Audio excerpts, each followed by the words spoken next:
It's really serious. Some people even get hurt when others think the wrong things about them. That's exactly why people are marching. Because when enough of us stand together, people pay attention. Right. Because when we don't say anything, we're just letting it continue. Well, you listening and being...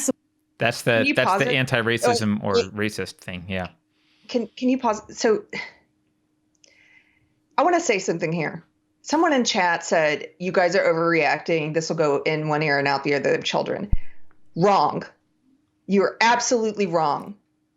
I was being told 2 years ago when I first started talking about my old ideology and what is so insidious and destructive and evil about it, that Carter and I were making a mountain out of a molehill, and that this ideology was just constrained to the college campuses and it would never leave the colleges, and that we should stop talking about this and trying to present it as if it was some existential threat, and that this would blow over. This is, again, that it was just going to stay in the colleges. Wrong. In the past 3 months, this belief system has become culturally dominant to the point that we see it coming from all of our big social companies. We see it coming from all of our entertainment streaming options are recommending things. This is ideological subversion is what this is. It's coming even from these huge corporations that sell children's toys. They are marketing ideology to your children. They're not just selling them dolls, which they're also trying to do with ideology. They're selling them ideas. Yeah. And I think you are making a molehill out of a mountain, or you're trying to, because maybe the idea of this being so pervasive and so deeply rooted in our culture is scary to you. Well, but I think you're wrong. And I think you're wrong. And I think you're making a cataclysmic mistake in underestimating the effect of this. It's not one commercial. It's not one company. It's not one doll. It's not one video. Okay. Right. We're picking on this particular one. We're highlighting this particular one, but this is everywhere now. This is symbolic. This is, we could have picked any, in fact, we have another story after this one about another company, but this is everywhere. And if you haven't seen that yet, open your eyes. Yeah. I might piss parents off with this, but I'm going to say it anyway. Bradley Helgerson, who we interviewed recently, made a good point. And he said something to the effect of, there's always, I don't know if he used the word indoctrination, but everything has, for kids, like everything has subtext. You're setting the framework for how to think about the world whenever you present anything to kids, when you teach them in school, when you let them watch movies or whatever. And I know a lot of parents like to just flip on the TV and use it as babysitting tools, and you are abdicating your responsibility as a parent. And it is like, don't be surprised when they grow up with the ideology, the value structure of crappy mainstream culture.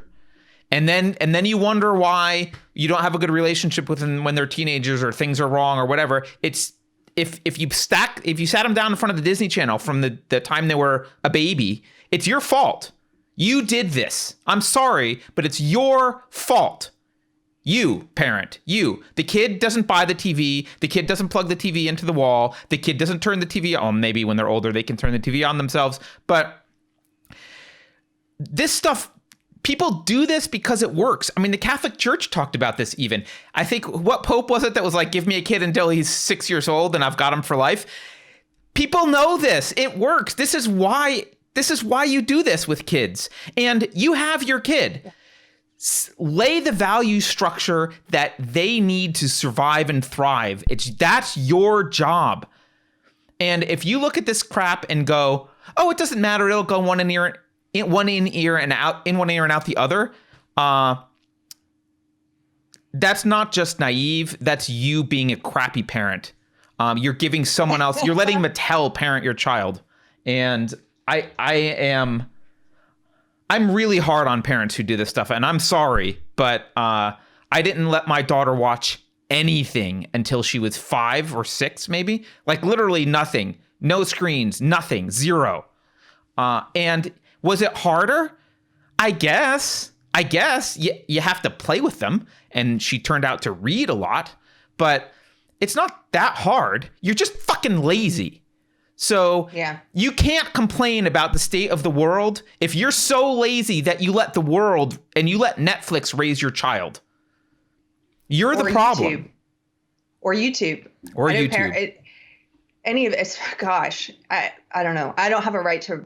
I feel like I'm out of my element to ranting about this. You did a very good job of it. You're right. Parent, you were. Everything you said was spot on, Carrie. You were spot on. I mean about the parent part of it, and it's what you said about give me a child until they're 6, and you said that was someone, a pope or someone had said that. It was some Catholic leader. I don't know who it was. It was a Catholic leader. Well, it reminds me of a conversation I had with a parent in Austin, where they had gone to this neighborhood. It was kind of a diversity and inclusion thing about putting woke. Basically, it was about putting woke ideology in elementary schools. It wasn't marketed that way. Of course, it was marketed as some diversity, inclusion, anti-bullying, blah, blah, blah. Went to this community meeting with other parents, and they said, according to my friend, they said openly that we have to start putting the sex and gender curriculum and the critical race theory curriculum, all of these things about, you can postmodernist, like you can choose your own sex and you should have to make that choice, kids, and that they needed to start putting it in kindergarten because the evidence had showed if they could reach kids before they turned, I think it was 4 or 5, they had a much better chance of indoctrinating the kids, essentially. Right. They said this openly. We have to put it in kindergarten for this reason. We can't just put it in first grade through 12th grade.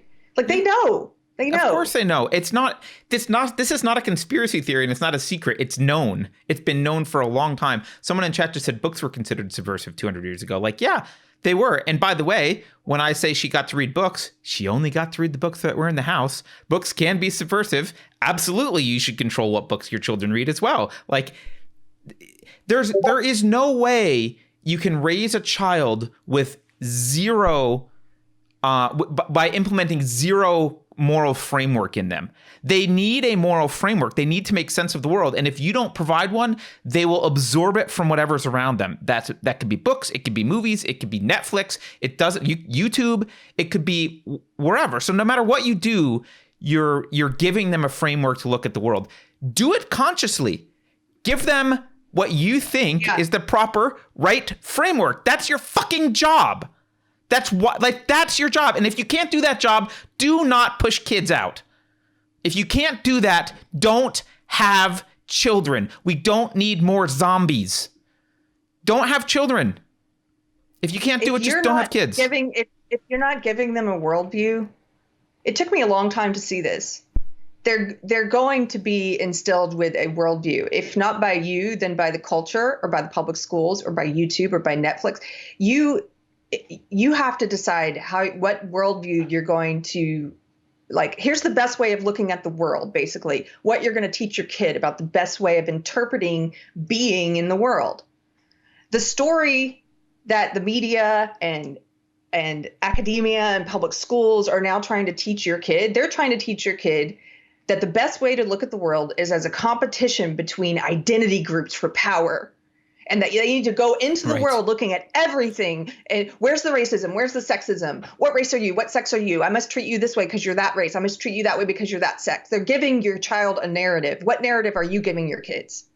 That's what I hear you saying, Carter. That's what I took away from that conversation with Bradley. I have a wait. Can I just clarify on the narrative thing? Because someone also was like, "Well, let the kid decide for themselves." Well, I was about to address that. Yeah, kind of, but not really. Like, my goal was to teach my daughter the tools for critical thinking and allegiance to reason and some basic values like honesty and integrity. And beyond that, she's allowed to choose for herself. Like, and she's allowed, I guess, to be decided. I don't know what allowed means, but like, those are the fundamental tools that I'm talking about. Right. So that when she encounters this crap later on, she can decide for herself whether it's crap or not. And I don't tell her whenever she has an opinion politically or or culturally about something, I'm always very careful. If it's my opinion, I'm always very careful to be like, that, you know, you don't have to think the same thing that I do. Grandma thinks this thing and this person thinks that thing. You need to make up your mind. You have the tools to make up your mind because she's old enough to do that now. But when they're when they're little, you have to teach them how to think. That's your job. Sorry.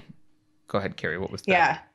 Well, no, I was just going to agree with that and just give an anecdote. I have a friend who, well, a family member. I don't know how specific I want to be. Anyway, this person has decided they're very, and they're atheists, but not atheists like you, Carter. They're atheists. They're the type of, they have a hatred for Christianity. I'll put it that way. Sure. And they've decided that they're not going to let their child's grandparents do prayers with the child or ever take the child to Sunday school or anything again. And the idea being, I'm going to let the child decide, and I'm going to let the child decide the gender and sexuality and all this stuff, right? How are you letting the child decide when you are actively cutting off one avenue of interest? You're basically saying you can decide within this little box. My point is, you're still deciding you're still putting parameters around what your kid, the ideology you're feeding your kid. You think you're being open-minded by saying, I'm not going to let you be exposed to Christianity or whatever, but you're being closed-minded, I think.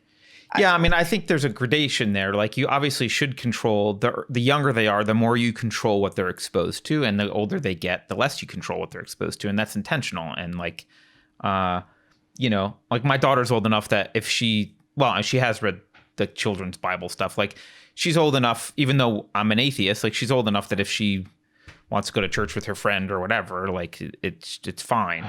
But when she was, I didn't feel the need when she was 2 years old. I didn't feel the need to be like, well, here's Christianity and here's Buddhism and here's Islam, and I need to teach you about all these things. Like, no, they're not part of my life. They're not part of our household.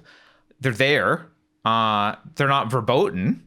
They're just not something that we're limiting what we expose her to, right? Not like in a weird way, but just in a, you know, we're not going to go to the mosque just to see what they're doing over there. Right? Like that's not part of our life. Point is, everybody makes those boundary decisions, even when they think they're not. They're making some kind of decisions of course over. They are. Right. Yeah, and I guess I would say maybe people should put more thought into what it is. If they think they're not making decisions, first recognize that they are. What decisions am I making? And then maybe put a little more thought into what you do, what kind of things you want to introduce your child to, what kinds of ideas. That's all. Yep. Somebody in the chat said, Yarn Hoarder said, you know, probably most of us in this chat are not the type of parents who let YouTube raise our kids. You know, unfortunately, the parents who would need to hear this are maybe social justice parents who are not watching this. But hey, guess what? We'll clip it, share it with your social justice parent friends if you've got the stones. Yeah. Anyway. Yeah.